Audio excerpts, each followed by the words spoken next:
अस्सलाम वालेकुम नाज़रीन, कोर्ट रिपोर्टिंग विद ज़शान सैयद में खुश आमदीद। नाज़रीन, आज बात करेंगे सहाफ़ी मोहसिन बेग की गिरफ़्तारी के हवाले से। 2 अदालतों में केस चल रहे हैं, बल्कि 3 अदालतों में है।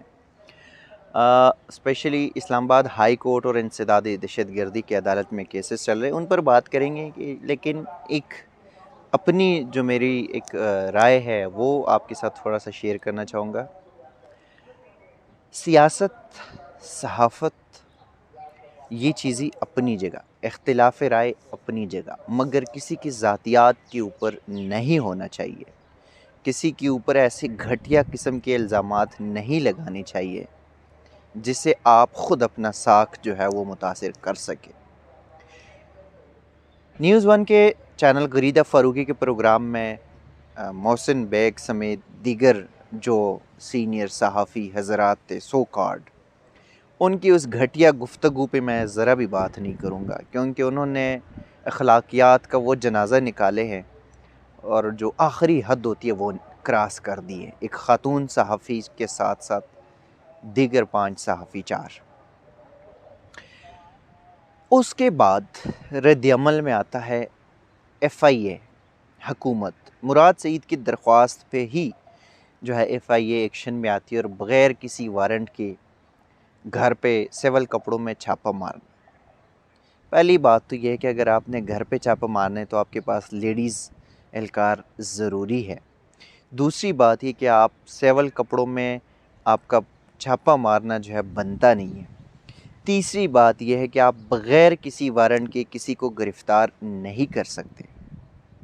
लेकिन ये तीनों इक़दामात FIA के गलत है।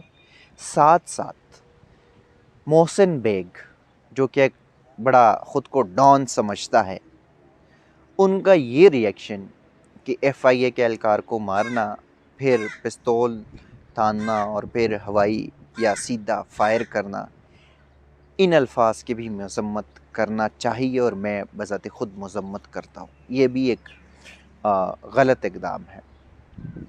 सहाफ़ी जो है वो अगर इस वक्त खड़े हैं मोहसिन बेग के साथ, तो वो मोहसिन बेग के साथ नहीं खड़े, क्योंकि अक्सरियत जो सहाफ़ी है उनको पता है कि ये डॉन, ये माफिया है।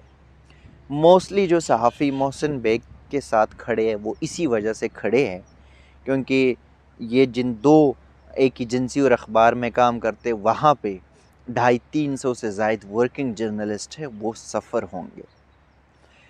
अब आते केस के ऊपर बात करते हैं। इस्लामाबाद हाई कोर्ट में उनकी अहलिया की जानिब से दरख्वास्तें दायर की गई थी, 2 दरख्वास्तें।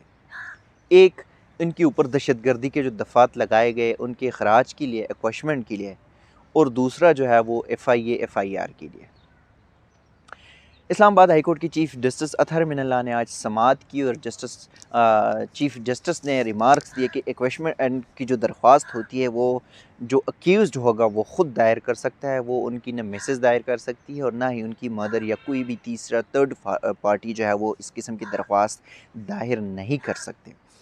अब उस पे ज़ाहिर है चूँकि वो मेन अक्यूज़ जो है वो वहाँ पे है। लतीफ़ कोसा उनके वकील थे, उन्होंने कहा कि हमें मिलने नहीं दी जा रही, मिलने नहीं दिया जा रहा और पुलिस जो है उन्होंने वहाँ पे दरवाज़ा बंद किया होता है। कल भी हमारी मुलाकात हुई थी एक लम्हे के लिए, वो भी ATC कोर्ट के अहकामात पर। तो एक तो ये है कि अदालत का जो माइंड सेट था वो तकरीबन, क्योंकि ज़ाहिर है कानूनी तौर पर ये है कि एक्वेशमेंट की जो दरख्वास्त होती है वो अक्यूज़्ड ख़ुद दायर करेगा। अब ये दरख्वास्त जो रेड पिटीशन थी उनकी मैसेज की थी, लेकिन लतीफ़ खोसा ने अदालत को बताया कि उनकी सुप्रीम कोर्ट के का फ़ैसला है और हमारे एक CM भी है जिसमें ये है कि थाने के अंदर जो है वो मोहसिन बेग के ऊपर फ़िज़िकली उनके ऊपर तशद्दुद किया जा रहा है, जिस पर इस्लामाबाद हाई कोर्ट ने IG इस्लामाबाद को ये कहा कि कानूनी तौर पर जो है वो उनके साथ लीगली उनको ट्रीट किया जाए, कानून के मुताबिक उनको ट्रीट किया जाए।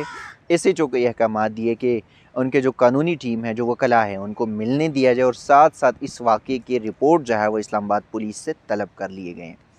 दूसरी जानिब इंसदाद दहशतगर्दी की अदालत में आज फिर उनको पेश किया गया। मोहसिन बेग को जिस दिन गिरफ़्तार किया गया था उस दिन पेश किया गया था और 3 दिन का जो रिमांड, जिस्मानी रिमांड था वो दिया गया था और आज उनको दोबारा पेश किया। फिर आज जो है वो 3 दिन के जिस्मानी रिमांड जो है उनको दिया जा चुका है। 21 फरवरी को दोबारा पेश करने के अहकामात अदालत ने जारी कर दिए। उनके जो वकील है उन्होंने भी वही टॉक शो का ज़िक्र किया, कहा कि रिहाम ख़ान ने किताब लिखा है तो अगर गिरफ़्तार करना है तो रिहाम ख़ान को गिरफ़्तार करे। हाँ, जिस चैनल के ऊपर ये बात की है वो एक पैनल में ये बात की गई है, अगर गिरफ़्तार करना है तो फिर जित पैनल के 5 लोग थे सबको गिरफ़्तार किया जाना चाहिए। जबकि साथ-साथ यहाँ पे भी ये कहा गया कि मुराद सईद ने जो तकरीर की है, मुराद सईद ने ख़ुद कहा है कि रिहाम ख़ान की किताब 273 के पेज पे ये लिखा गया है। अब दर हकीकत किताब के जिस पेज का हवाला दिया जा रहा है उसमें ऐसा कुछ नहीं है, लेकिन डायरेक्ट कुछ नहीं है, इनडायरेक्ट कुछ चीज़ें हैं।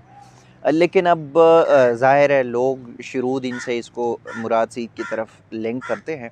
वो उस पे रिहाम अच्छी तरह से जो है वो बात कर सकती है कि उसने क्या लिखा है, क्या मौक़िफ़ है। लेकिन सहाफ़ी मोहसिन बेग को फिर से 3 दिन के लिए वो जेल जो है वो जिस्मानी रिमांड पर पुलिस के हवाले किया गया।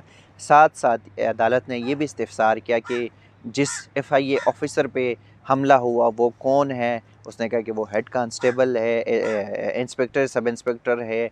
उनकी मेडिकल रिपोर्ट जो है वो अदालत को जमा कराए गए और अदालत ने पहले दलाइल मुकम्मल होने के बाद फ़ैसला महफूज किया था और अब से कुछ देर पहले वो फ़ैसला सुनाया और फ़ैसले में 3 दिन की जिस्मानी रिमांड जो है वो मंजूर कर ली। यानी कि पीर के दिन दोबारा 21 फरवरी को दोबारा पेश करने के अहकामात जारी कर दिए।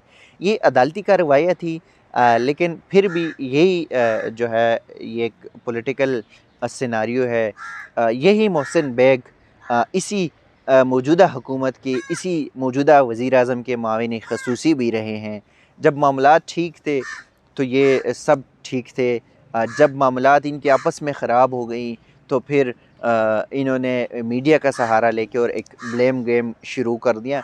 हुकूमत को भी थोड़ा-सा ये करना चाहिए कि वो भी सीना जो है वो चौड़ा करके तनकीद बर्दाश्त करे। इस किस्म की जो चीज़ें हैं, इस किस्म के जो इक़दामात हैं, ये हुकूमत के मुखालिफ जाती है और जो अगर सहाफ़ी बिरादरी ऐसे कुछ इक़दामात कर रही है, ऐसे कुछ अल्फ़ाज़ और अलक़ाबात का इस्तेमाल करते हैं, तो उनको भी जो है ये चीज़ें देखनी चाहिए। क्योंकि ये जो केस है, मेरी राय ये है कि ये जो केस है ये सहाफ़त या इज़हार राय पर कदग़न की नहीं है। ये एक पॉलिटिकल लड़ाई है और आज है, कल अगर मामला ठीक हो जाए तो फिर कहेंगे कि हमारी तो बस थोड़ी-सी गलतफ़हमियाँ हो गई थी जो दूर हो गई। नाज़रीन, अब तक के लिए इतना ही। इसी किस्म के प्रोग्रामात आपके साथ शेयर करते रहेंगे। तब तक के लिए दीजिएगा इजाज़त। अल्लाह हाफ़िज़।